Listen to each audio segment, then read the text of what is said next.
Bayangkan, semua orang mengira ia adalah orang saleh, rajin ke masjid, lisannya lembut, pakaiannya rapi. Tak ada yang curiga sampai detik terakhir hidupnya. Dan saat nyawanya dicabut, akhir hidupnya justru mengerikan.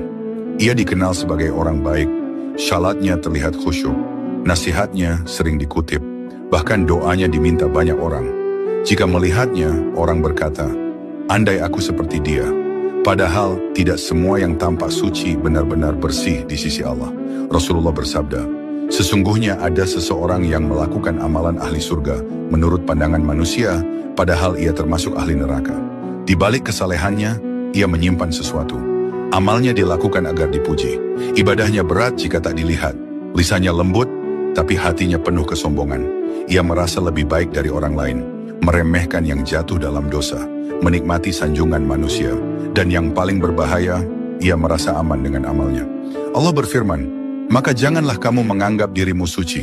Dialah yang paling mengetahui siapa yang bertakwa. Namun ia lupa, karena pujian manusia terasa lebih nyata daripada pengawasan Allah. Hari itu tiba, tubuhnya terbaring lemah, orang-orang mengelilinginya.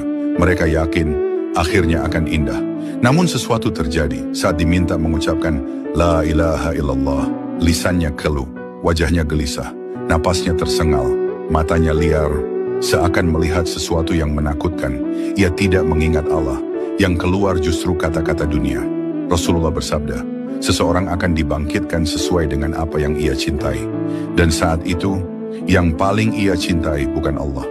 Ia pergi tanpa kalimat tauhid, bukan karena kurang ilmu, bukan karena tak pernah sholat, tapi karena hatinya terikat pada selain Allah. Dan inilah yang paling menakutkan.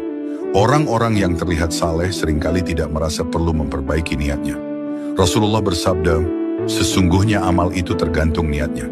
Bukan banyaknya amal yang menyelamatkan, tapi keikhlasan yang terus dijaga sampai napas terakhir. Sekarang, biarkan pertanyaan ini masuk ke hatimu. Jika hari ini adalah akhir hidupmu, apakah amalmu dilakukan karena Allah atau karena manusia?